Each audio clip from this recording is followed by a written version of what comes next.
Assalamu alaikum. Greetings of peace and welcome everyone to Islamic Network Group's webinar series on African American Muslims titled Educating Ourselves, Expanding Muslim American Experiences Beyond the Immigrant Story. The goal of this five-part series is to provide an opportunity for immigrant Muslim communities to learn more about the long history of diverse Muslims in the United States, and in particular, the many contributions of African Americans to that history. This topic is not widely known and is what we are exploring in the series during these weeks. For the Muslims watching, we must use this historical moment to learn more about ourselves first and foremost, as well as the intersections of religion and race, which will in turn help us all do a better job in countering not only Islamophobia, but all forms of bigotry and racism. For those new to Islamic Networks Group, also known as ING, we are a peace-building organization that specializes in providing education and engagement opportunities that foster understanding of Muslims and other misunderstood groups to promote harmony among all people. ING comes to this particular conversation through our work countering Islamophobia by teaching the public about and facilitating engagement with Muslim Americans and other marginalized groups through our Intercultural Speakers Bureau. Now, to kick off the third panel in the Educating Ourselves series, we will be discussing the history of the formation of narratives about colonialized peoples, which have led to what we today call implicit bias, and how these narratives became embedded in American society, leading to institutional racism that functions differently for each non-white group. Inshallah, God willing, we can all benefit from this conversation and knowledge that will promote greater inclusion, mutual understanding, and respect in the United States. Now, Imam Muhammad Ali will get us started with today's webinar. Imam Muhammad is a chaplain at Bucknell University and co-director of a mentoring program for underrepresented students at the university. Imam, can you please share with us some of the history of racism against African American communities in the United States and what this racism looks like today?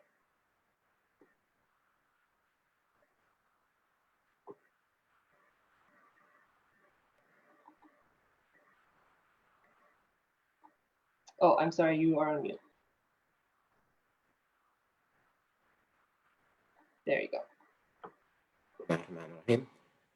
So I'm going to begin where we generally know that the life of African Americans in the Americas began with the transatlantic slave trade between 16th and 19th century. Around 12 million slaves were transported from the African continent to the Americas.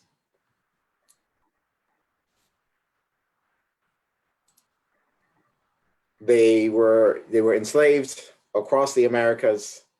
In the United States, we know of the history of very harsh treatment, harsh working conditions, separation of families, rape, mutilations that were experienced by Blacks in America.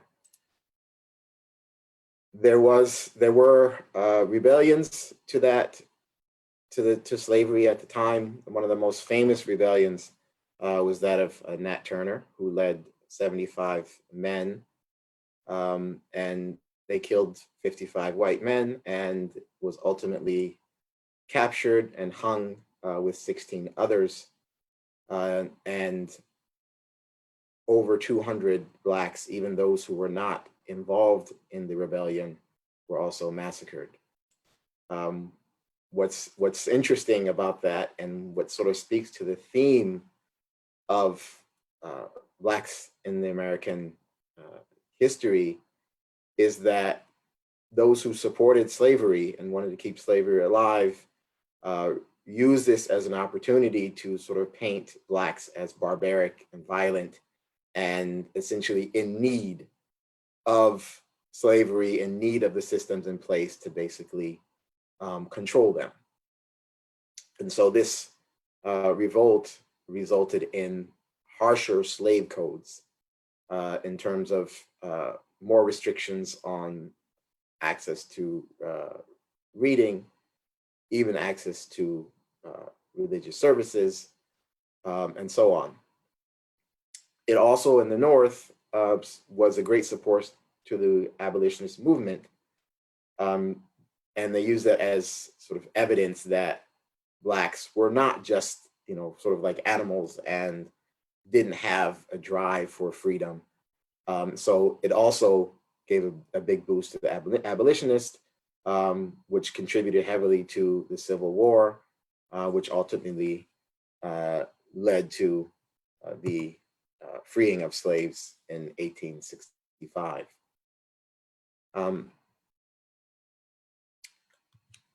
As we can see, enslaved Africans were brought to America in the early 1600s, and slavery ended in the late 16th century until the late 19th century. So that's 300 plus years. So you can say in the American context, Blacks have been under slavery longer than they have been free. But what happens after slavery is sort of this sort of criminalization of Blackness in many ways, what are now known as the Black Codes. So you have this class of freed former slaves on a continent, in a country where they own nothing, they don't have any political office, they don't have any sort of army, they have nothing. So the way in which these people had to survive was either through going back and working on the very same plantations for little or no pay. Sharecropping was like the best situation you could hope for, would be to basically use a part of your former slave master's land to produce goods and give them half, if not more, of your profits. And then you have, as I said, the Black Codes, which began to criminalize being poor, being homeless, not having one of these other sort of miserable jobs. And so a loophole in the 13th Amendment, which was passed freeing the slave, essentially says it allowed for states to, one, convict people of these violations, vagrancy, which is essentially means being poor and not having a job. You would be sentenced by an all-white jury or a white judge for these crimes and put into prison. And then the state would lease these prisoners to the very same plantations. And the plantation at that time was an even harsher condition than it was during the time of slavery. This is because the plantation owners had no interest in the long-term health and well-being of the slaves. At least during slavery, they owned the slave and they wanted that slave to live as long as possible and work as long as possible. Now with convict leasing, if you're paying 25 cents a week, and that slave dies because of the conditions, you're still paying 25 cents a week to get a new one, right? So it's 25% of Blacks died before even completing their sentence. And so Black Codes refers to really sort of minor violations, like coded words like mischief or insulting gestures would be reason enough to convict a formerly enslaved person. And then after the assassination of Abraham Lincoln, you have the Reconstruction period, which was in the beginning led by Johnson, who was the vice president at the time, who began to then incorporate the South. He was a former slave owner himself. He began to incorporate the South into the Union, and was very sort of lenient with the South in terms of allowing the South themselves, the very same slave owners, to sort of determine the rights of their former slaves. This was in the 1860s. This was also the rise of the Ku Klux Klan, who would now terrorize the now Black citizens, especially those who were politically active, who were interested in using their new rights in ways that they felt were threatening to the sort of white establishment. And then for a short period after the election of Ulysses Grant in 1868, he began to sort of enforce and supervise the treatment of former slaves in the South. But by the time his term was over, support for these policies had completely faded. But there was eventually success on the part of the Black communities who moved about in the US and migrated to various areas and built communities. Some were able to buy land, even in many cases were only able to buy swampland and had to sort of rehabilitate those lands to try to sort of build community and homes for themselves and their families. But the success was met by both outright and covert white violence. One of the most prominent examples of that was in Tulsa, Oklahoma, where what was called Black Wall Street, which was a thriving Black-owned, Black-run neighborhood with its doctors and its courts and its lawyers, and quite a successful feat for former slaves. But nearby white residents became jealous and essentially rioted and burnt it to the ground. As you can see from the illustration here, the sort of before and after picture of Black Wall Street. There are many more sort of examples of this, both on a communal level and a personal level.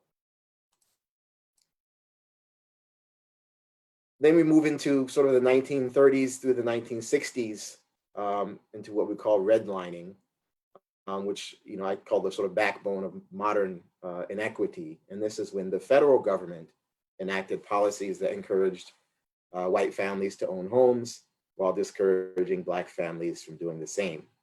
And this was done by essentially making loans available, making loans unavailable to Black families to buy homes, and making it available to white families in white areas to buy home, not allowing Black families to buy homes in certain areas, and even covenants in housing developments where explicitly stated white residents only, and you could lose your real estate license as a realtor if you sold homes to Blacks in these neighborhoods. So what this meant was Blacks were only able to live in sort of government-funded housing, shacks. This is where sort of the ghettos of America start to develop because of these policies. And then what I would call the legs of modern inequity is school funding. So even today, school funding is more than half of school funding comes from property taxes. So lower value homes mean lower taxes, which means underfunded schools. Whereas you have those who are able to get the loans and who buy more valuable housings and more valuable neighborhoods were able to fund their schools. So this becomes, so as I said, the legs of modern inequity or inequality, both in housing and education, are really sort of the backbone of American success, if you will.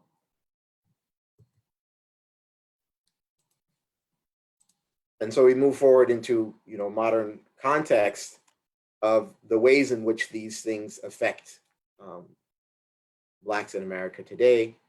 You have this school to prison pipeline, which criminalizes young Black people through disciplinary policies that often push students into juvenile and criminal justice systems. We find that while Black students represent only 16% of total public school populations, they receive 42% of suspensions and expulsions. Black students receiving this treatment are 3 times more likely to be subjected to the juvenile justice system the following year.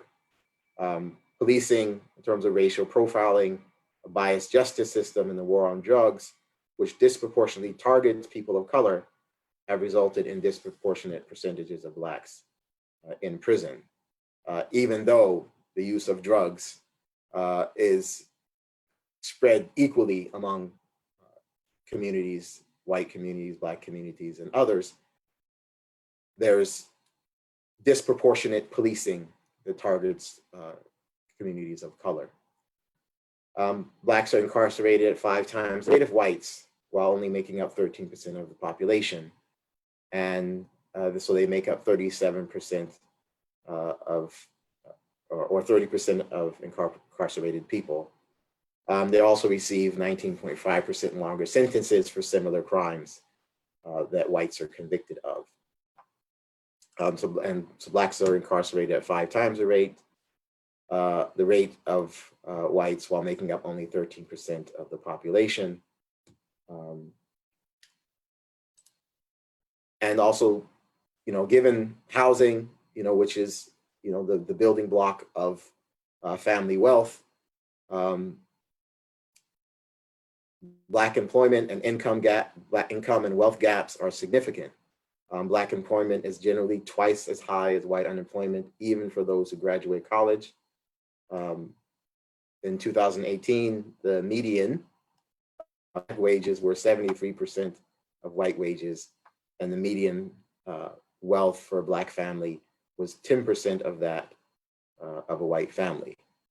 So we end up in this position in our modern day, where even if policies are not explicitly racist, any sort of meritocracy that we might try to establish is built on this system of inequity. So the system sort of perpetuates itself, right? You can find many sort of interviews if you go online on YouTube, and you find interviews of even police officers, or even a group of police officers after the killing of Eric Garner.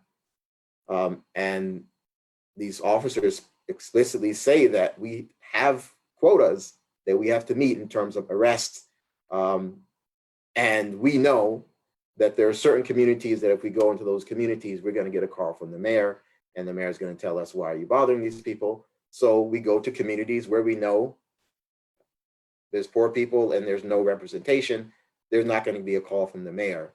So it's not that they're making explicitly racist, they don't have explicitly racist intent, but it's because of poverty, and it's because of the lack of power, right? So it's a sort of calculation of power, and this is what we have today.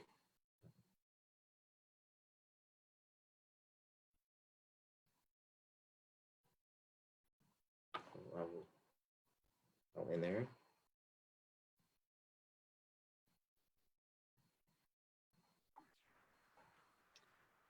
Thank you, Imam Mohammed.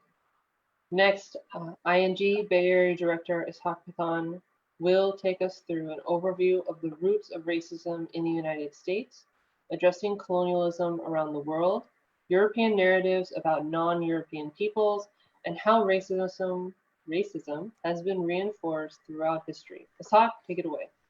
Great, thank you, Rahima.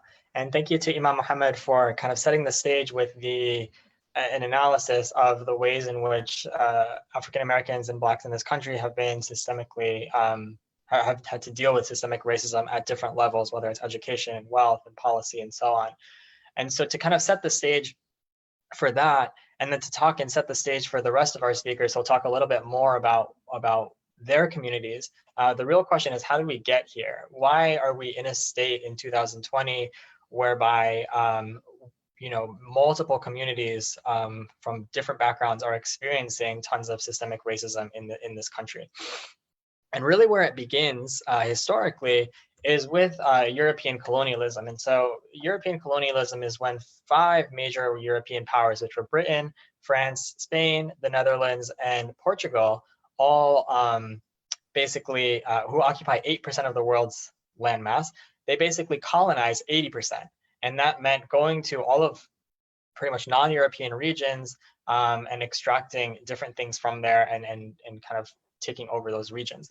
And there are 3 major motivations for why they were doing that. The first is gold and the resources that are really prominent in those regions, whether in the form of labor and free labor, or in the form of crops and so on.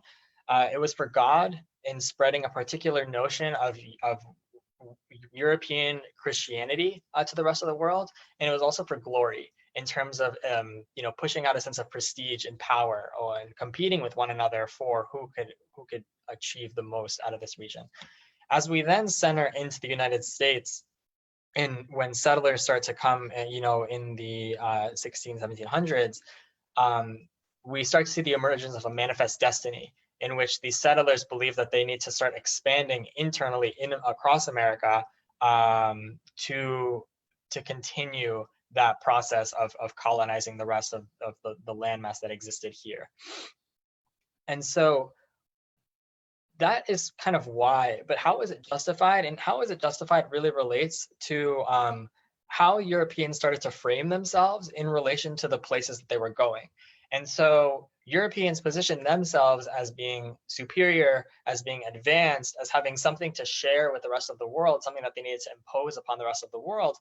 And in order for them to go to these other regions, they needed to position those people as being inferior, as being primitive, as needing civilization. And so on a whole, you start to see the definition and the knowledge that it's starting to be created of who Europeans are from, and then who non-Europeans are, all of which is framed from a European perspective. The White Man's Burden is an example of a poem by Rudyard Kipling, the author of The Jungle Book as well, who discussed the need of the white man to go to the rest of the world and teach them the ways of the white man.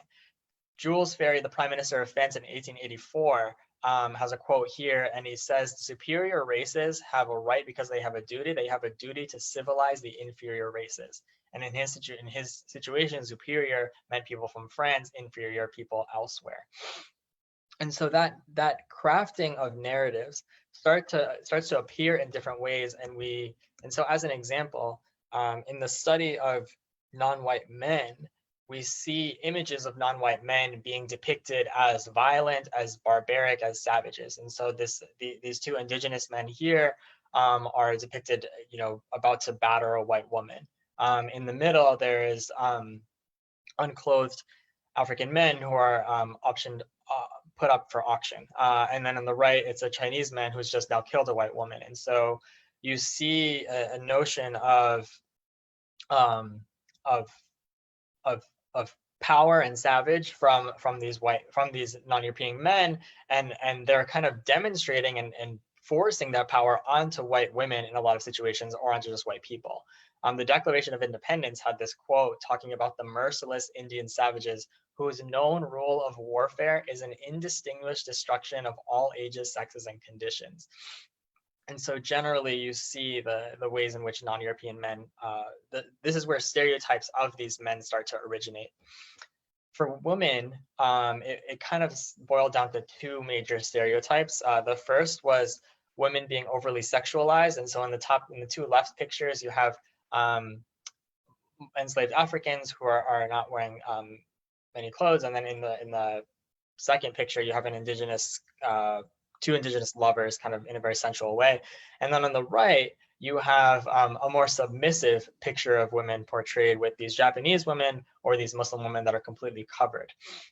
A lot of times that was the juxtaposition, And there was often kind of an exoticization of these women who may not necessarily have been seen in public spaces. And then finally, religions that were non-Christian were depicted very negatively. So here is a picture of these Jews that are categorized in a stereotypical way, and they're about to kill Jesus, or these Muslims who are fighting at war. And then through the ways in which this European colonialism was then justified through this narrative change, a lot of it is facilitated through a process of racialization. And so racialization basically is like a three-step process, very simply, in which number one, groups with physical characteristics that are somewhat similar, but not really, are assigned racialized groups. Then those racialized groups are assigned certain attributes. And then finally, they're placed on a hierarchy, in which the hierarchy, whiteness and Christianity is at the top and everything else is at the bottom. And so as an example, in Africa, you could have tons of different tribes with different languages and customs. They're all lumped together as Africans and then eventually lumped together as Black. It's the same for Indigenous as being lumped as Indians. It's the same for Hindus, which have diverse, religious traditions lumped as Hinduism, for Muslims as well. And then it also applies to Europeans. Although Europeans are provided a little bit more nuance, European does come to mean something of, and white does come to mean something of being of a group and put together that then means something superior. And so these groups all now, through a European lens, are assigned certain, attributes to them, thinking of. And most of them are all shared attributes, in which case they're all, again, they're savages, they're violent, they're backwards, and so on. And then, unfortunately, what happens is these narratives are continually produced and then reproduced throughout history. And so the images that we have of most of these people today are what remained that existed so long ago.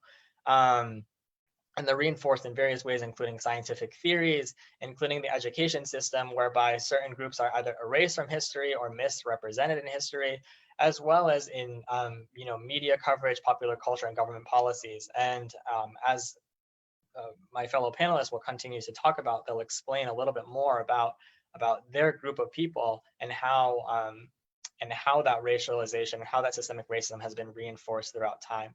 So thank you, Rahima. Thank you so much, Ishaq.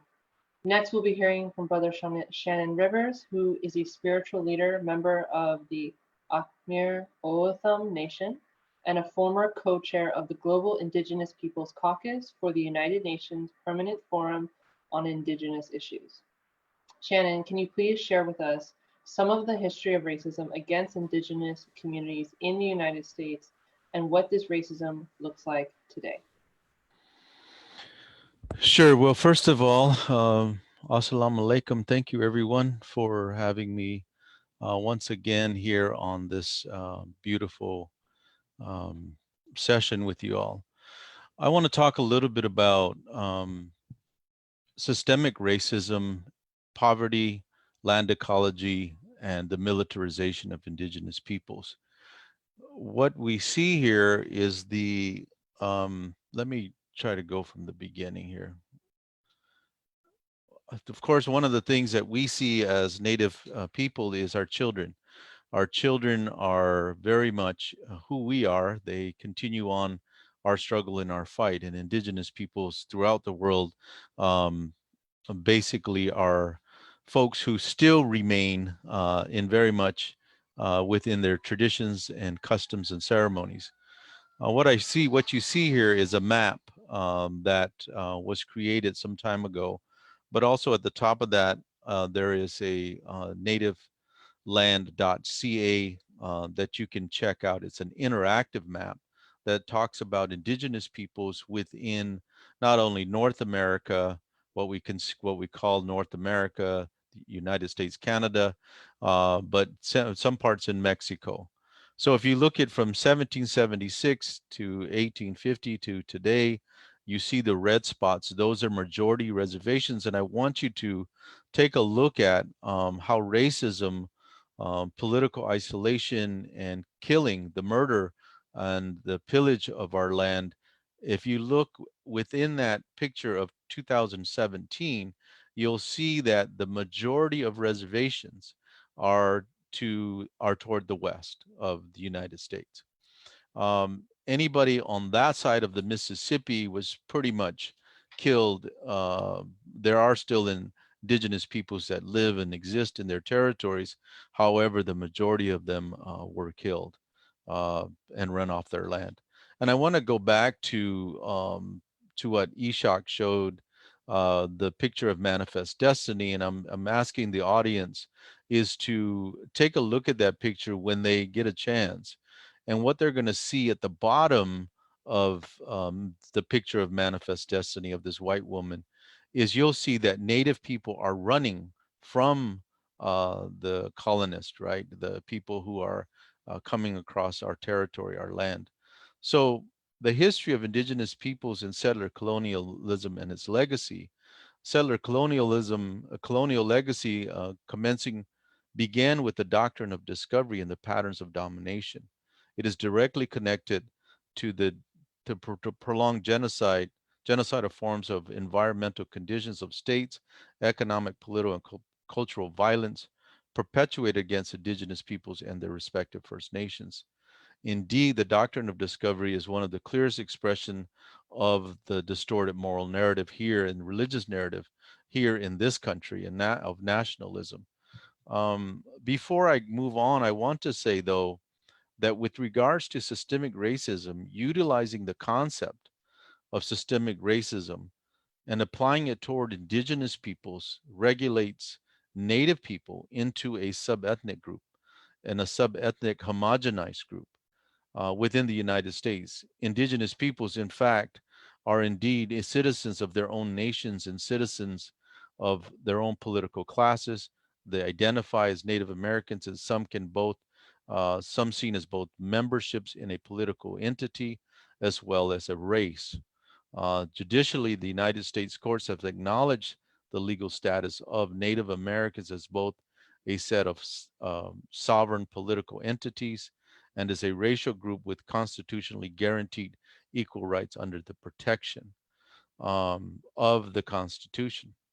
However, indigenous peoples today um, still themselves struggle to get that recognition by this government. I also want to say that with indigenous peoples, if you look at the PowerPoint, that the World Bank today says that there's roughly a population of 476 million left in the world. Um, and that we protect about 80% of the world's remaining biodiversity. So what does that mean? We know that indigenous peoples around the world are protecting their lands and their territories, whether you're in Central Africa or Central or South America. Within the United States, however, we make up about 2% of the US populations, with more than 6 million Native Americans and Alaskan Natives here in the United States. So we're a pretty small population. There is something that we still fight amongst with each other, and that we recognize that the federally recognized tribes in the United States sometimes sadly benefit from that federal recognition. And believe me, it's not much benefits at all. But if you have 574 federally recognized tribes in the United States, that and here in California alone, for example, we have about 109 that are state recognized, or I believe it's 109. But with that, they don't receive any kind of economic uh, support from the federal government. We also have to recognize that as indigenous peoples, we do not recognize borders, especially the colonial borders of Canada and the United States. And so what we see here is that about 40 million indigenous people from Central and South America that are crossing the border. And right now, if you turn on any news, what you're going to see is an ongoing fight between the left and the right about who is legal and who isn't legal. And these, of course, are colonial concepts and foreign to indigenous peoples here in this country. We don't recognize those borders. I also want to say that with regards to systemic racism, poverty, ecological devastation, is that before the day is over, an indigenous person's homeland will be clear-cut, mined, or flooded by a dam. That's today. That happens today. And we see that quite often throughout North, Central, and South America. Before the week is over, indigenous persons will be killed, displaced because of the interest of the state, militarization, or due to extractive resources that want the resources in their territory, these multinational companies. Every 2 weeks, an indigenous language is lost. And most impacted regions, of course, are Mexico, the United States, and Canada. Poverty and unemployment, malnutrition, and hunger and incarceration are at the highest of indigenous communities. And you ask why? Well, it's because of our population. Our population is young. There's a lot of poverty in our communities. Sometimes unemployment can be as high as 60 to 70%, depending on the location and where you live. And that hunger, in some cases, not because of the lack of food. Unfortunately, we don't have the access to our traditional foods anymore. Many of our nations don't. But if we did, it's because of the lack of fertile soil, and the lack of, in some cases, water that you can look up within the Navajo Nation. Indigenous peoples are the first to face climate crisis. These are many, we can go on about indigenous peoples and how we are being impacted. Indigenous peoples, most of our people have left the reservations. About 62% of our people do live off our reservations because of the economy is so bad in our communities. We struggle today still to try to find our community. What we see is that indigenous peoples themselves have struggled disproportionately. We know that systemic racism, poverty, the relationship between this federal government has been something that has been historically damaging and relentless to our sovereignty. Um, and if we were to look at systemic racism and we look at the doctrines of discovery, there, since 1492, since Columbus landed, all we've seen is the destruction. And one of the things that we want to stress to this body is that indigenous peoples are not monolithic, and that we ourselves have struggled to um, not become erased in the history of America. In fact, we are some of the last people to be spoken of politically, socially, economically. If we look at the pandemic that is currently happening across the United States, supposedly one of the richest countries in the world, of course, riches of the resources of indigenous peoples, we see that the pandemic, COVID-19, has devastated many of our communities. And so what happens when COVID, or a pandemic like COVID, hits our indigenous communities? Systemic racism politically and socially take place. So economically, we don't have the resources to handle this pandemic. So what happens when indigenous peoples die from a pandemic? Most of them will probably be elders, and they are libraries. They are our libraries. They have our teachings, our knowledge, our language, the medicine. Have extreme traditional ecological knowledge on how to heal.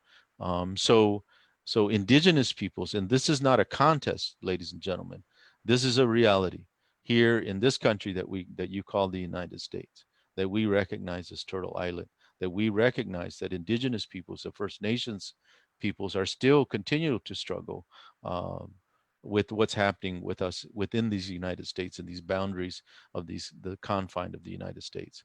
And finally, I want to say that militarization still exist in many of our territories. We are not recognized as people. The Declaration on the Rights of Indigenous Peoples that was passed in 2007 and signed by the Obama administration says that indigenous peoples have the right to cross international borders. And unfortunately, in the South, what we see is a border wall going up preventing the Apache, the O'odham, and the Kumeyaay to cross freely to access their traditions, their cultures, their families, and their relationships on that side of the border. So I want to thank you for having me. I know that we all have a short time here on this Zoom call, but for your listeners, I want them to examine and take a look at that map, the interactive map, and we'll leave it up. And I hope that we put it up for them to see.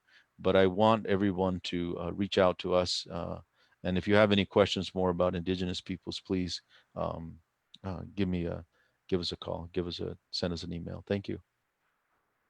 Absolutely. Thank you, Shannon, so much. And I do encourage anyone listening who is interested to do reach out. I'll get to that a little bit later with the calls to action at the end, but we do have an email that you can reach out to. So next we will turn to Hazel Gomez to discuss Latinx communities. Hazel is an organizing advisor for Dream of Detroit, coalition internal organizer with the Live Free Detroit Coalition, and Islamic Studies Seminary student with Rabata.org's Rabat academic program. Hazel, can you please share with us some of the history of racism against Latinx communities in the United States and what this racism looks like today? Peace and blessings, everyone, and good evening. Thank you to the panelists before for really setting the stage and sharing the various narratives. I'll be going into a bit about racism against Latinx communities. What does that mean? And how race is a social construct.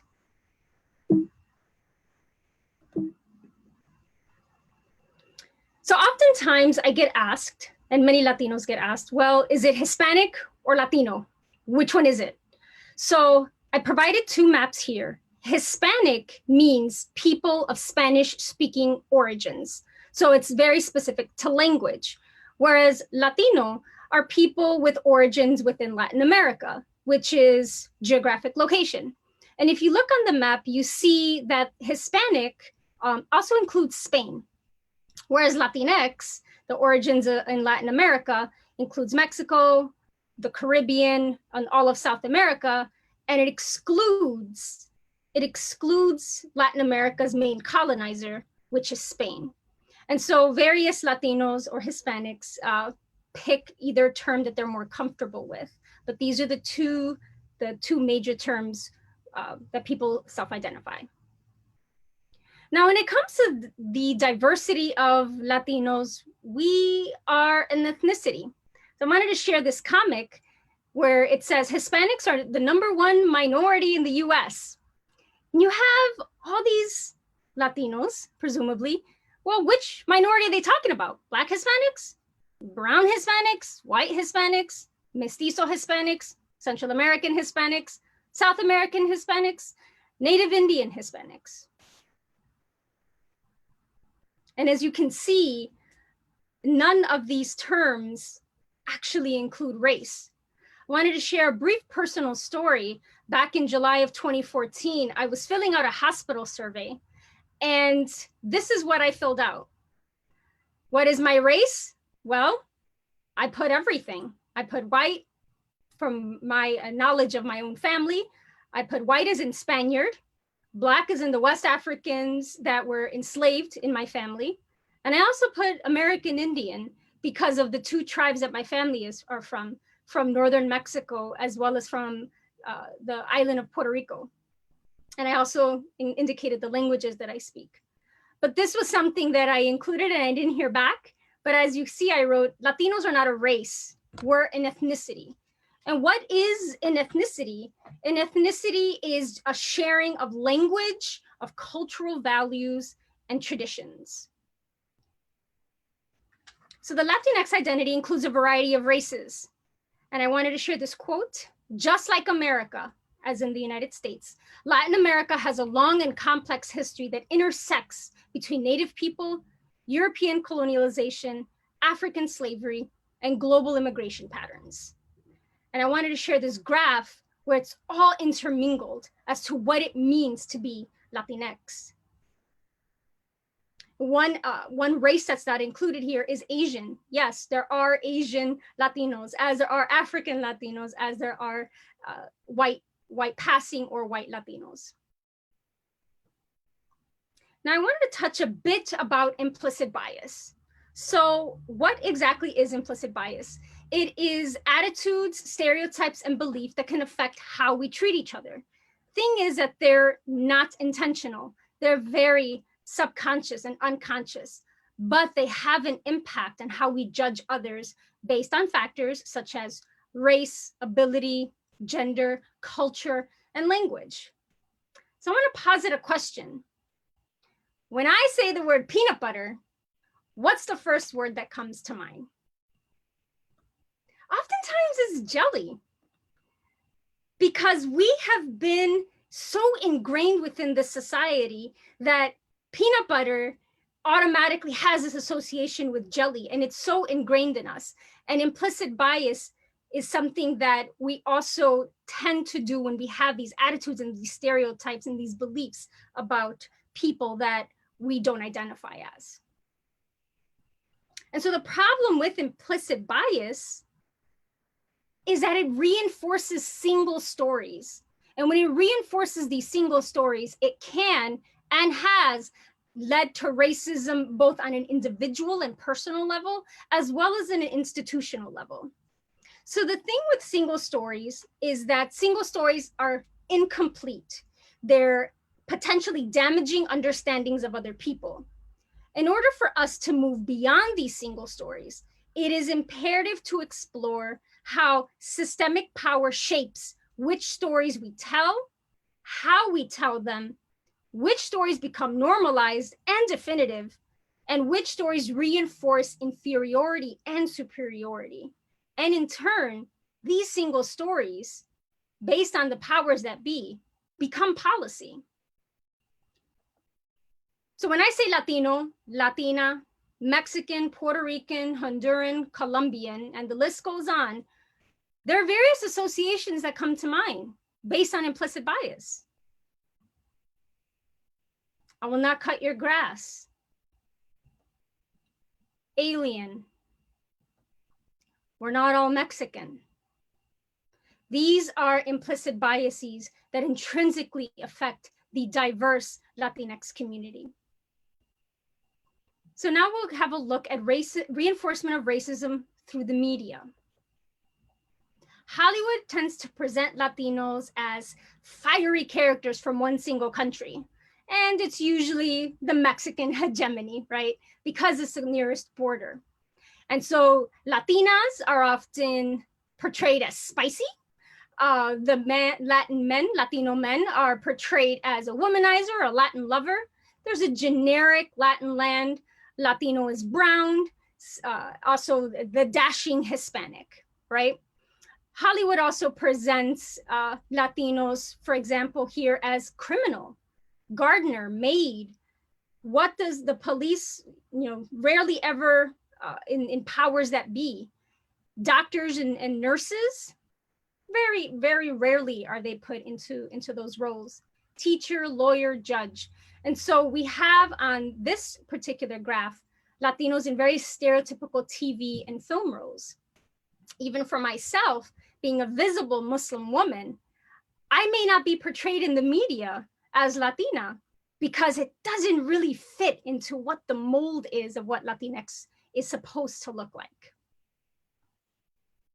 Another reinforcement of racism is through education. And as Imam Muhammad mentioned earlier, redlining is something that has intrinsically affected the African-American Black families within the United States. And it also has affected Latinx, Afro-Latinx communities and other Latinx communities from other racial backgrounds. And so I want to uplift and highlight that a lot of the policies that affect the Black community within this country also has a trickle-down effect and also intrinsically affects other communities within this nation.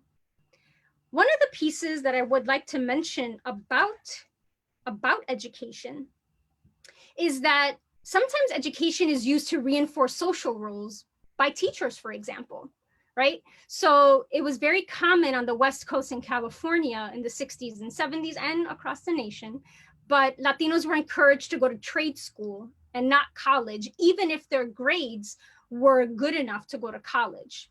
So it's a hindering of moving forward. I wanted to uplift also this photo where it says, "Save ethnic studies, save our stories."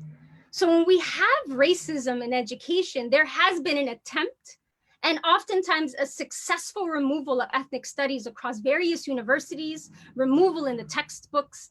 And what that means is that when people are denied to learn who they are, when they're denied to learn their history, denied to learn their language, it leads to cultural genocide. And cultural genocide is white violence and is one of the branches of white supremacy. And so it is absolutely incumbent for us when it comes to education to ensure that we are educating ourselves and our children and doing our best to learn about and from one another. I wanted to mention how Brother Shannon, I really appreciated that graph. And here I want to discuss different policies. So Mexico is also a settler colony, right? It's a colonial state.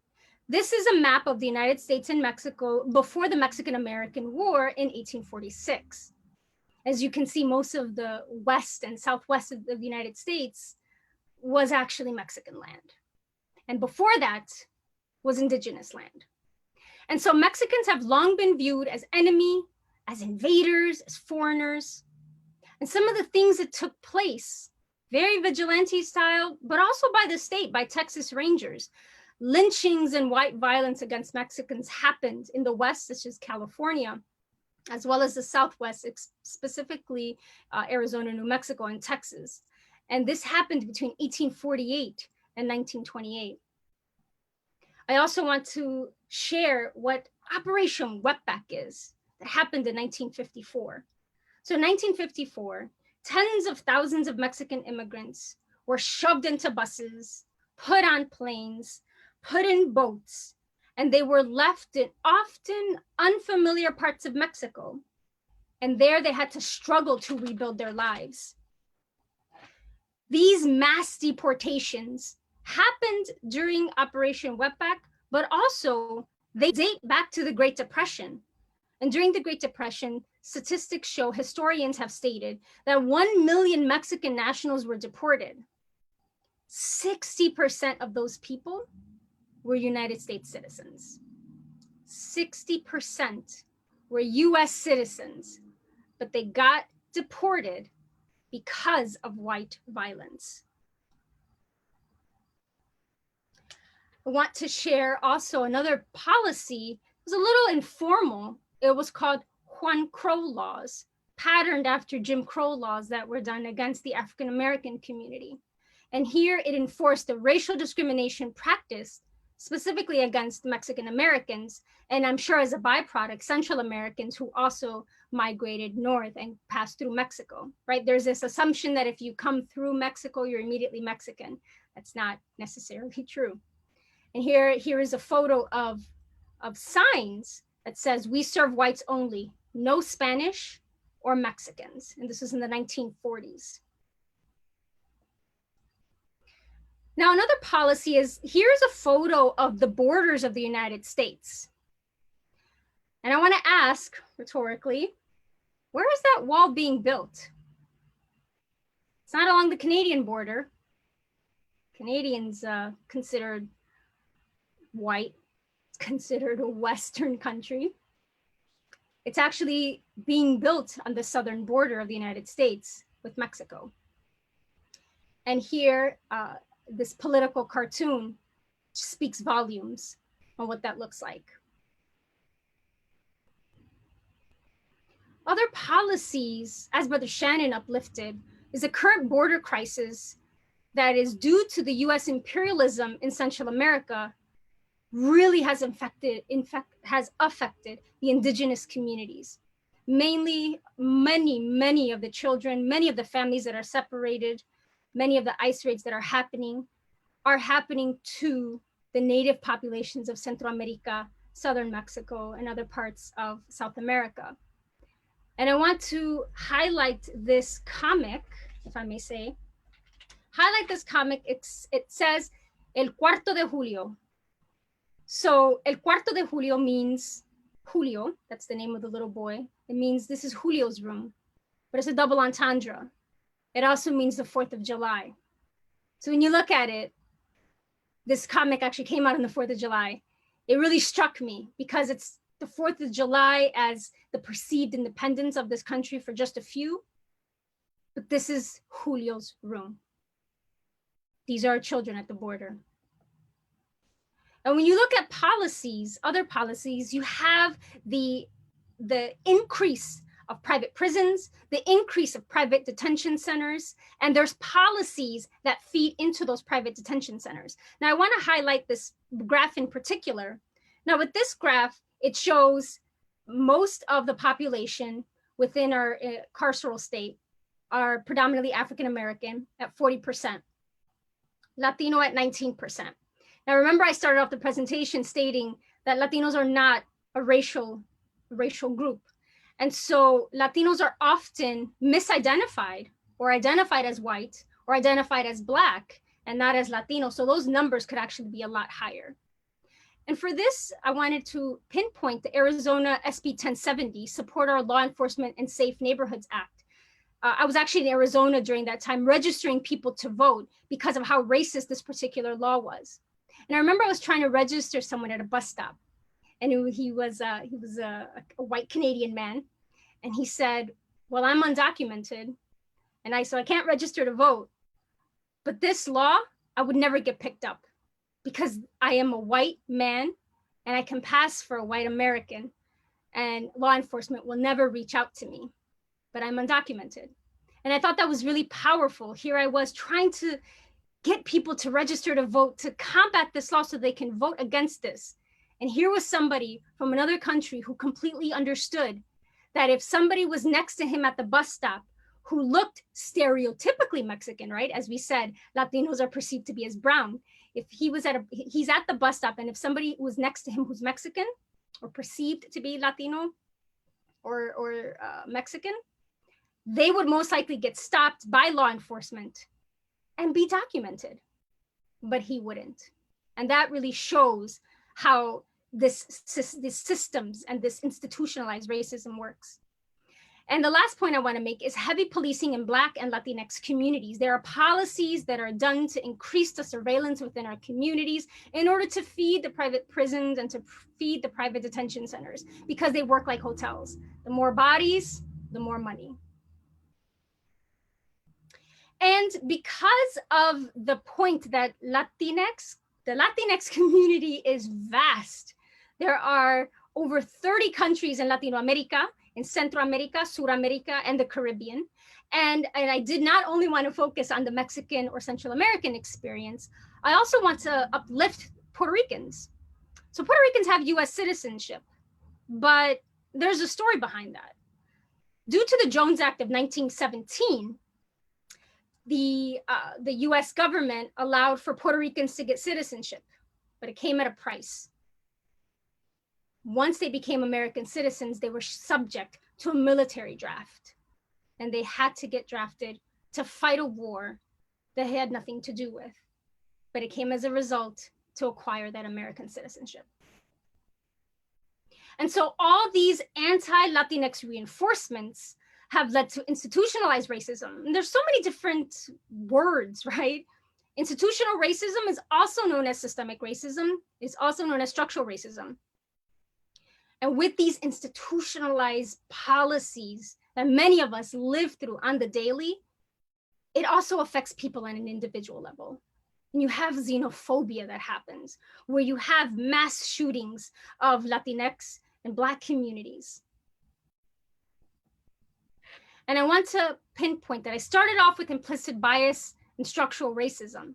And so as you see, the priming, associations, and assumptions of an individual, of individuals, leads to history, policies, and practices, which leads to inequitable outcomes and racial disparities.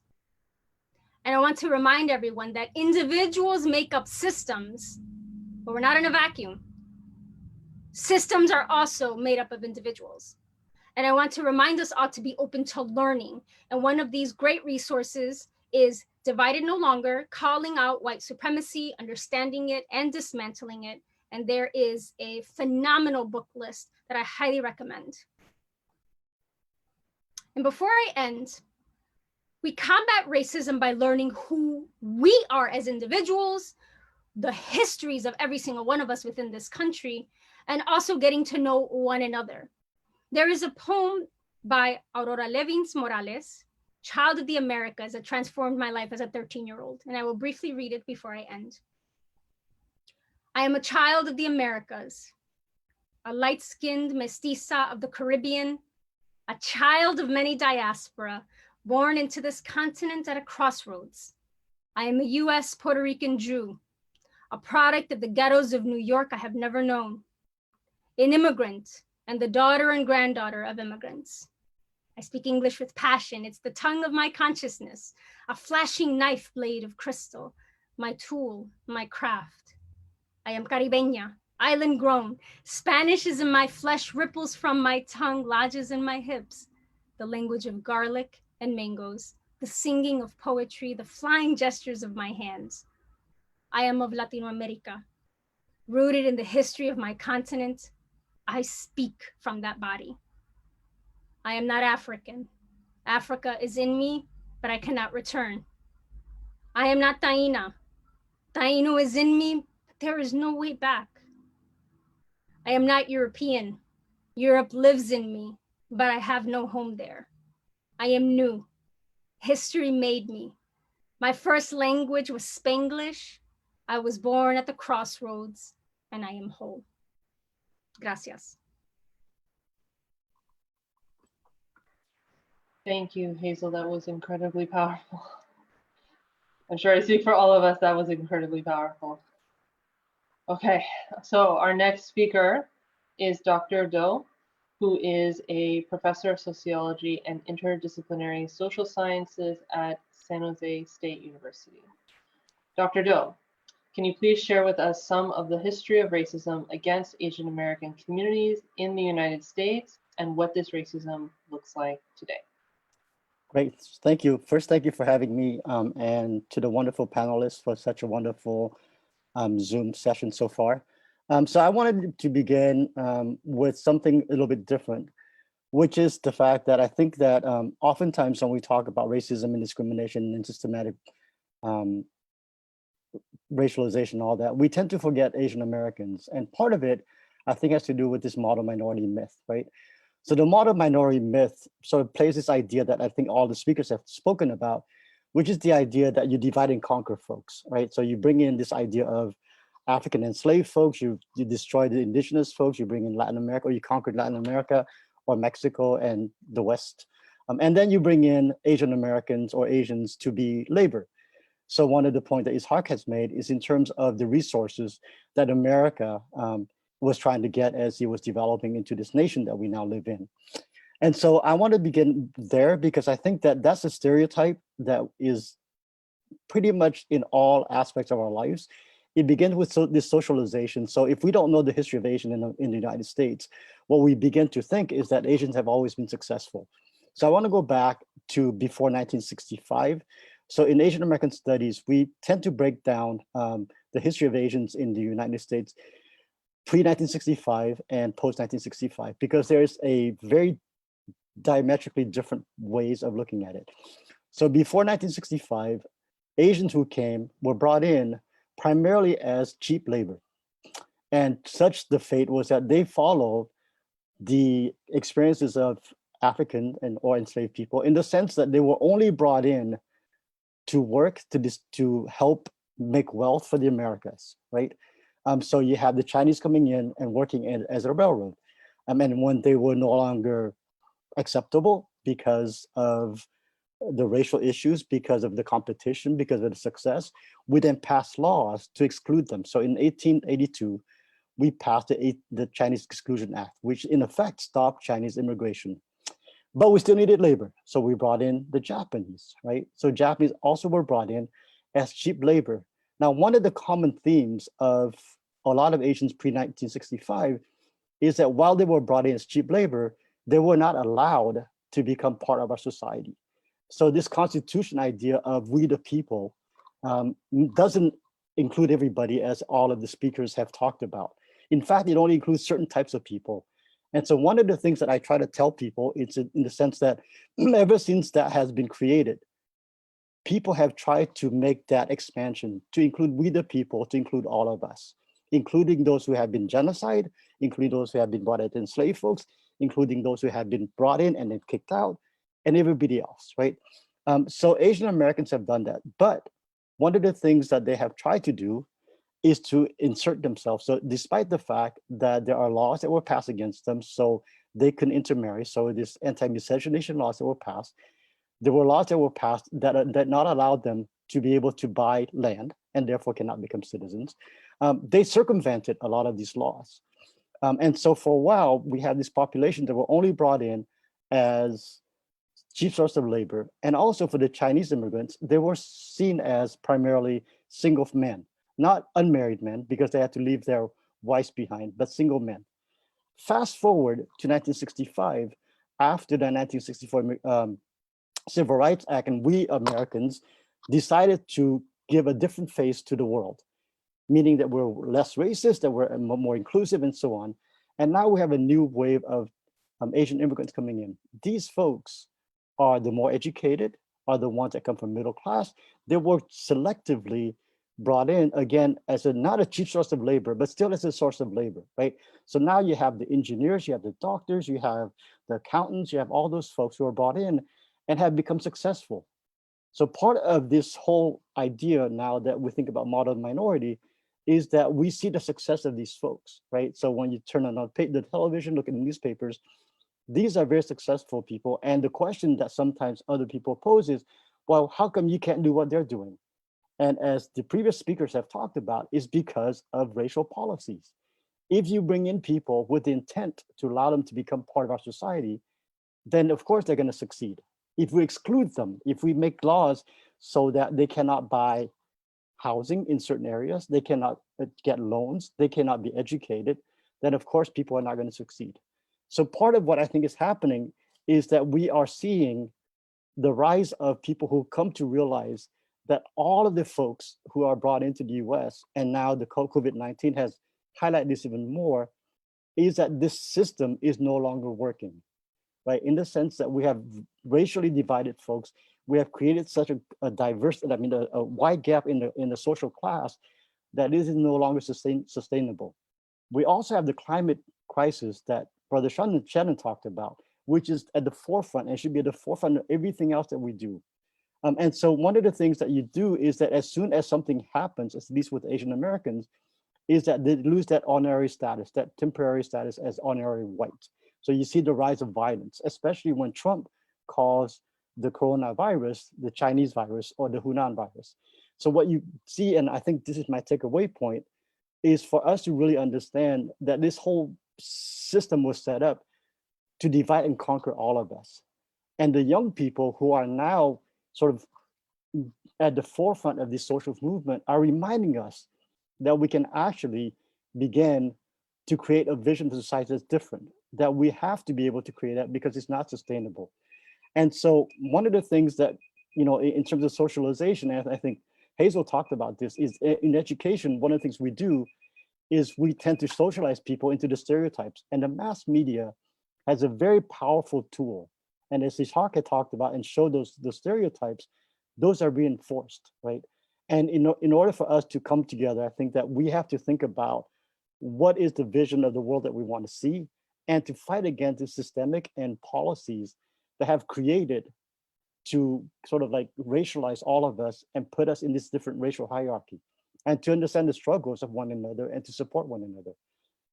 So again, I don't want people to think that Asian Americans have made it because of this model minority stereotype. And yet it is prevalent out there. So this is one way to combat it. So thank you for having me in this panel.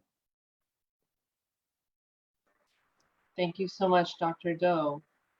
Next, we will turn to Rabbi Amy Eilberg to discuss Jewish American communities. Rabbi Amy is the first woman to be ordained as a conservative rabbi and who serves as a spiritual director and peace and justice educator. Rabbi Amy, can you please share with us some of the history of anti-Semitism against Jewish American communities in the United States and what this racism looks like today?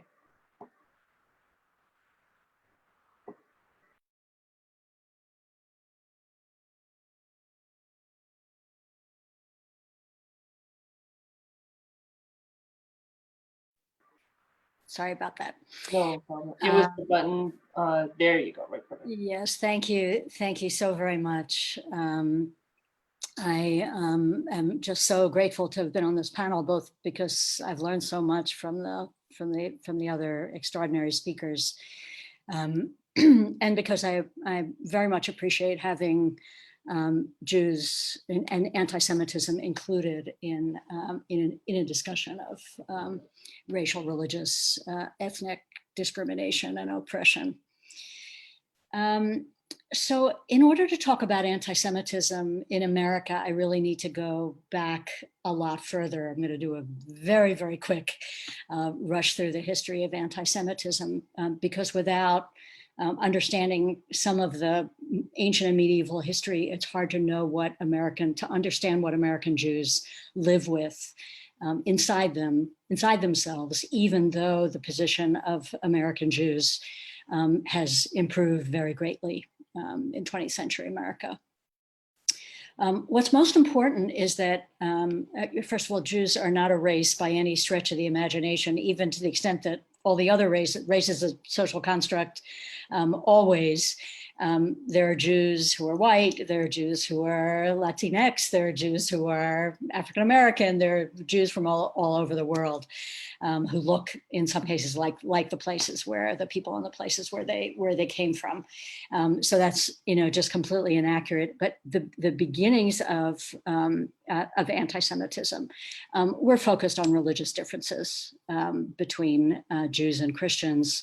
And only later did that conflict over religious beliefs evolve into a systematic policy of political, economic, and social isolation, in some cases exclusion, degradation, violence, and genocide, which in many ways resembles racism against other oppressed groups. So the early Christians were Jews, but the New Testament appears to have a fierce argument between the Jews and the Christians. The Christians were still Jews in that area at that time, but by the early 4th century, Christianity became the official religion of the Roman Empire, and then demonization of Jews grew.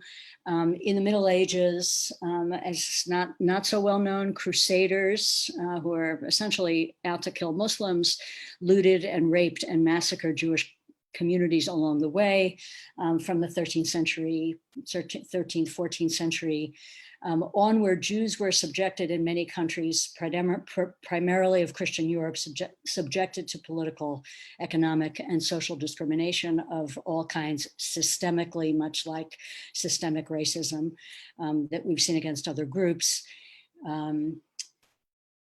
1545, Martin Luther claimed that Jews thirsted for Christian blood and should be murdered.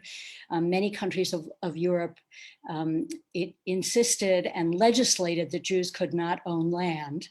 And one of the few ways that Jews could make their livelihood was as moneylenders, which then gave rise to a new set of stereotypes around as if all Jews were money hungry and greedy. It was in the 19th century that there came to be a shift from anti-Jewish animus as rooted in religion to a racialized kind of what became anti-Semitism, except that it's important to know that the very term anti-Semitism was coined by a German anti-Semite in the late 19th century.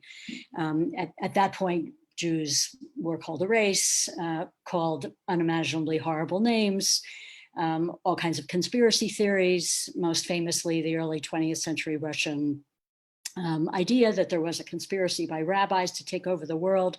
The Protocols of the Elders of Zion, which is the prime book about that, is horrifyingly very much extant in the world today.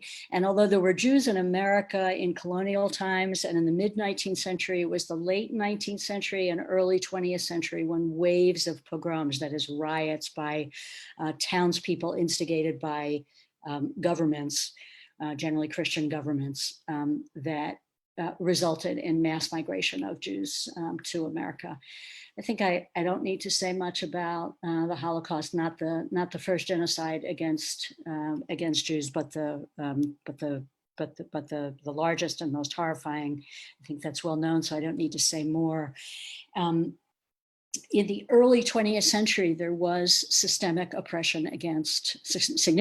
systemic oppression against anti-Semitism. Jews were caught up in immigration restrictions. My own mother had to come, her family had to come to Cuba and live in Cuba for 2 years because they weren't yet allowed to come in. There were quotas and they weren't allowed to come into America. Well into the 20th century, into the 50s and 60s, Jews were restricted from certain neighborhoods. That's like redlining against other groups, from colleges, from hospitals, from professional organizations. Gradually, as the 20th century moved on, oppression against Jews and hatred of Jews in America came to dim, and skipping a lot of a very gradual development. There was just most recently, probably since the campaign of Donald Trump, the presidential campaign in 2015, and then since he took office in 2016, an astounding uptick in anti-Semitic violence, including vandalism against Jewish sites, street attacks on visibly identifiable Jews, especially ultra-Orthodox Jews who look different, who dress differently, who wear their hair differently. And in a way, they're the people of color of Jews because they're otherized in particular ways. And then really horrific mass shootings at synagogues in late 2018 and early 2019. Perhaps most terrifyingly for Jews in America, this was as you know, the white nationalist rally in Charlottesville, which perhaps perplexingly focused on anti-Semitism. A very, very important article that I highly recommend by Eric Ward, who studies the relationship between anti-Semitism and white nationalism. And his maybe counterintuitive, but now very persuasive theory is that anti-Semitism is very important for white nationalists. And central to the theory and conceptualization of white nationalism is that the Jews are responsible for everything. How do other peoples of color, how do Black Americans, how do Latinx Americans get what they want or organize their protests? It's because the Jews have arranged for them to come forward and succeed in the ways that they have. Finally, it's hard to. This is maybe too important a thing to speak of very briefly, but there are places around the world and in America where absolutely legitimate and understandable criticism of the state of Israel morphs into true anti-Semitism, such that anti-Israel cartoons and political commentary reach back to the Middle Ages and use and employ those sort of horrific, otherizing, conspiratorial, demonizing images of who Jews are, and applies that to Israel, which is clearly a resurgence of old anti-Semitic tropes, separate from whatever political analysis is very important to have in the public square. I'll say more. All of this is a call for solidarity now, but I'll say more about that later. And thank you so much for including me here. Thank you so much, Rabbi Amy. That was very powerful. Thank you for sharing. Our last speaker will be Ishaq, who will discuss Muslim American communities. Ishaq, can you share with us some of the history of Islamophobia against Muslim American communities in the United States and what this racism looks like today? Sure, absolutely. I just want to start by explaining that I think one thing that's really interesting is we started off the presentation talking about different races, and then the last two, both Rabbi Amy and myself, are talking about religion and the ways in which anti-religious bigotry operates. And so I hope the audience is really able to see the intersection of where race and religion combine as it relates to bigotry. And so Islamophobia is generally defined as, in more recent terms, as anti-Muslim racism, and there are ways that it operates on a both individual and systemic level.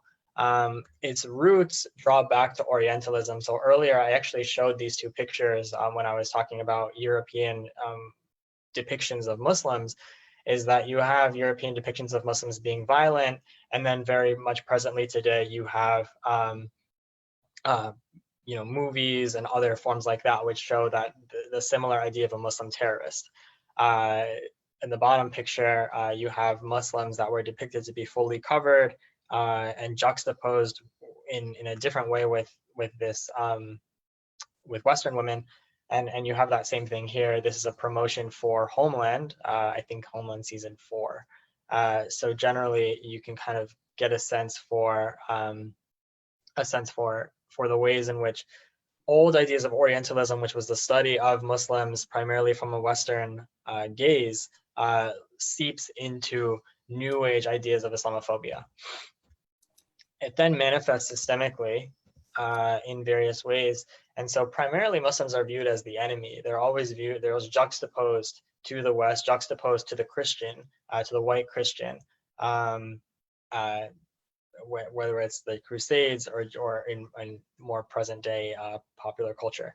Education and the erasure of history. And so prior to 1989, it was actually not mandated to teach about any religion, particularly outside of Christianity, in schools. And so that is a very clear way that the schooling system is able to erase the ideas of who Muslims are, or Jews or other groups. And then when they did introduce that into the curriculum, we started to see more stereotypical representations. ING as an organization was founded to counter the negative representations of Muslims that existed in educational spaces. The media amplifies terrorism by Muslims. As an example, 80% of coverage of Muslims is usually has been studied to be negative. And then furthermore, when Muslims commit terror attacks, those terror attacks receive 347% more coverage, so 3.5 times more coverage than when non-Muslims commit terror attacks. And so as a result, audiences are going to walk away with an idea that Muslims are more prone to violence than other people. Hollywood has long cast Muslims as villains in movies and video games as well, where you kind of see this idea of Muslims being the bad people. And then the internet and social media are really common ways to spread Islamophobia in various ways. If you Google Islam, a lot of the times the most common search results are the negative ones, they're not the positive ones. And then certain books also will confirm stereotypes, and these books might be things that students are reading in classes as well. And so campaigns have been pushed on to remove some of these books that replicate stereotypes about Muslims and Islam from the curriculum. In another lens, we see systemic racism impacting Muslims on a foreign and domestic policy level. So the USA Patriot Act after 9/11 was one that targeted Muslim Americans and denied them a lot of their civil liberties. The wars in Iraq and Afghanistan are two major policy decisions that have kind of decimated Muslim majority countries in the United States. And then that kind of relates to the war on terror and all of the different things that the United States government has done to counter, to fight terrorism and all of the, again, civil liberties that they violated in the process of average Muslim American citizens. Anti-Sharia legislation has been proposed in 43 states around the country. Sharia is our general guidelines for how Muslims live their life. And these anti-Sharia legislations are meant to kind of block Muslims from living out various aspects of their day. The travel and Muslim ban is perhaps one of the most notable policies done as an executive order and then upheld by the Supreme Court. What's also shocking is that 50% of Californians supported something like the travel ban. So, these policies are also then supported by popular opinion, not supported, but supported by larger than we would expect popular opinion. And then generally the Palestinian-Israeli conflict has kind of framed Muslims in a negative way with the United States as allies to Israel. And then generally perceived disregard for human rights, whether in China, Myanmar, Syria, Yemen, Kashmir, or Palestine. These oftentimes, if an attack is done in Europe, it receives a lot more attention, a lot more understanding, a lot more policy decisions than if an attack is done in one of these areas. And then in addition to policy, we see government surveilling and profiling. And so the FBI and TSA have notoriously had a history of profiling Muslims. And the NYPD had a long years of surveilling Muslims by kind of going into mosques, interviewing Muslims, and trapping Muslims and different things like that. So generally, we kind of see a framing of Muslims as being an enemy, and then having them be under suspect in the violation of their rights. So that's the end of my part. But I just want to kind of highlight this idea that what we really have seen throughout this presentation are we hope that you've seen is an interconnectedness of all of these narratives. And so the ways in which systemic racism operates in the Muslim community versus in the Jewish community versus in other, racialized communities will vary. But the origins, the roots, and the history of these narratives, of these ideas, all are shared. And so to Dr. Doe's point earlier about, and both Rabbi Amy's point as well about solidarity and divide and conquer, it's really important for communities to really stand up together and battle this together, because the source issue is that which is the same. And thank you, Rahima. Yeah, absolutely. Thank you so much, Ishaq. And thank you to all of our speakers for sharing this important information and your knowledge. Of course, as we all know, gaining knowledge about a topic is not the end goal in and of itself, but to take that knowledge and then to act on it. So to that end, I will now ask each of the speakers to share one call to action specific to their group. We'll start with Imam Muhammad Ali. Can you share one action our audience can do to counter systemic racism towards your community?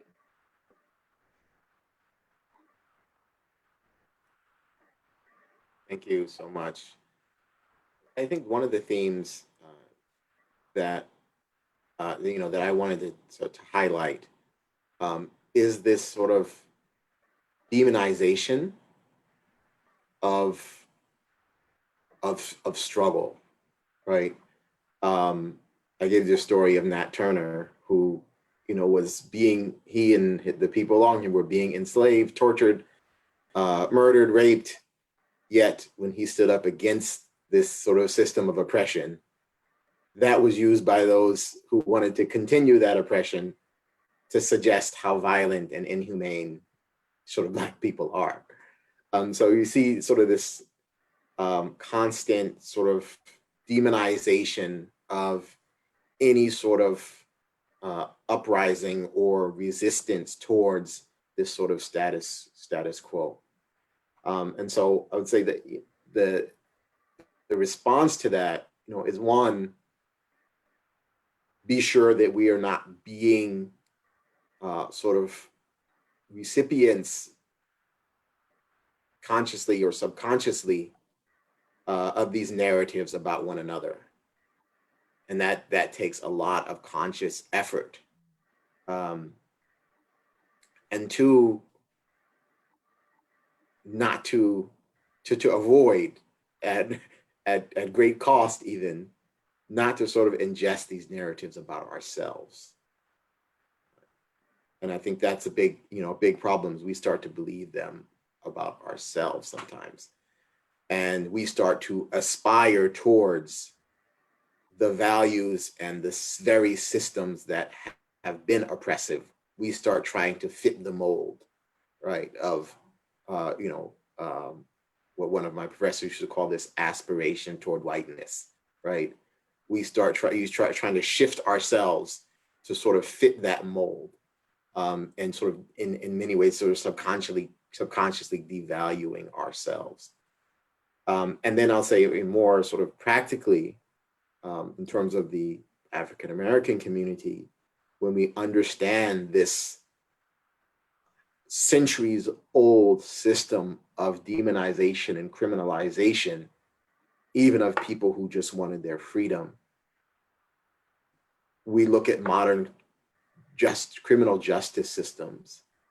And I think this is a main point of emphasis for all of us, is to try to dismantle that system, to rebuild it, to embrace sort of restorative justice efforts, to embrace people who come out of prisons having been victims of these systems, and providing community for them, providing places of safety and places where they can evolve and develop, and use sometimes those skills and experiences that they've gained in that context. So I worked for some years in California State Prison, and we'll be returning soon to federal prison as well. And just there's a wealth of knowledge and information and community and beautiful hearts and love and in people who just have not been given a chance from the very beginning of their lives because of these systems that we're talking about. And so whatever we can do, whatever legislation, as we're watching these elections, as we're watching our local elections, pay attention to the stances of the people we're electing on criminal justice reform, because that has been destroying our communities. That is the trope that is used to militarize, displace, and destroy communities. Absolutely. Thank you so much. Unfortunately, the richness of our conversation today led us to go a little bit over than what we intended. So Brother Shannon had to leave, but I did get his call to action to share with our audience today. So Shannon wanted to share as his call to action of what the audience can do to counter systemic racism towards Indigenous peoples is firstly to support Indigenous people's fights, acknowledge the land wherever you are, and be environmentally conscious. Be sure to include Indigenous peoples at the table when having discussions and decisions are being made, because we are Indigenous peoples are consistently on the menu. Next, we will go to Hazel. Hazel, can you please give the audience one action that they can do to counter systemic racism towards the Latinx community? So one of the main actions is to learn and to be open to learning. And I shared a resource on dividednolonger.com in order to read of those resources.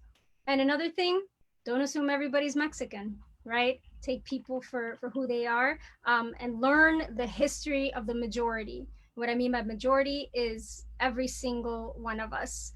When we come together, we are the majority. And so learn our own histories and learn one another's history. Absolutely. Thank you so much, Hazel. Dr. Doe, if you can please share your call to action.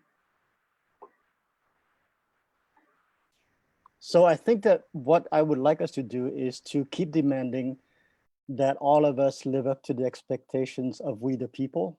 And I think that to think about what is it that hold all of us together, and that I think we need to make sure that we keep learning and to build solidarity between and amongst different communities. And I think to make sure that we understand how these tools are used to divide and conquer us and to oppose them, and to show up to one another at any activities that require us to be present with those communities. Absolutely. Thank you so much, Dr. Doe. Rabbi Amy, can you please share one call to action of what our audience can do to counter systemic racism towards Jewish Americans? Very similar to especially what Dr. Doe has said. I want to speak a call to empathy. Although oppression of various groups can differ in scale and in details, the pain of groups that suffer dehumanization is the same human pain. And I want to speak a call to solidarity. The people who hate some of our peoples, of our groups, hate all of us. So we must not let others divide us. We must stand together against hate and oppression and to dismantle systemic racism. Absolutely. Thank you so much, Rabbi Amy. Ishaq, can you wrap us up on our call to actions? What is one thing that our audience can do to counter systemic racism towards Muslim Americans? Sure, yeah. I mean, I think most of these calls have been general to general communities, and mine will be similar. And mine is to, I think it's really important for all communities to really take back the narrative and to start to tell their own stories, to have their own representation. You know, you will have less negative media stories about Muslims if there are more people sensitive to different cultures in media. You'll have more, and that is across the board, more teachers who are conscious of being inclusive, and really just focusing on representation in all of these areas, as well as I mentioned, having each of these communities, having each person kind of take control of who they are and tell their own story to the rest of us, rather than having others define who we are for themselves and for their own agendas, because I think that is what has got us here in the first place. And until we take charge of who we are, it'll be hard to oppose that. Very true. Very true. I love all the common threads that I see going through the whole session. It was really beautiful. Thank you all.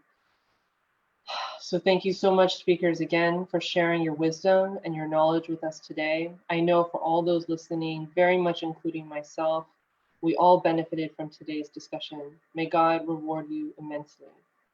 So if I may share my own PowerPoint now, I will share, as I said at the beginning of today's session, this is the third session in a 5-part series. The next one is Wednesday, August 26th, 5 o'clock to 6 p.m. Pacific Standard Time.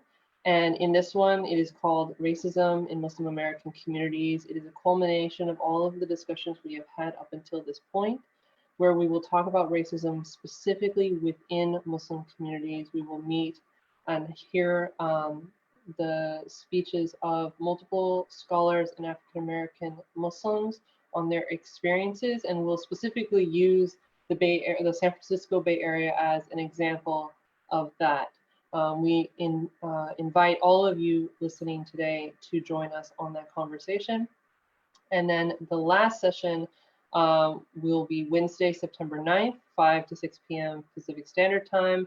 And this is the calls to action, countering internalized racism. As you all saw today, we only briefly went over one call to action per group, but this session will be where we really focus on action. So we really encourage everyone to attend this one especially. I will also post a call to action resource handout in the comments for all of our people on Facebook Live right now to access. And if you have not registered for the series already, I highly recommend going to www.ing.org/African American Muslims. And if you put your name and email address, you will get email reminders about when the next sessions are coming, and you'll get a direct link to the session as it comes up. And then lastly, if you have any questions or comments that we weren't able to address today, I encourage you to email ing@mail@ing.org.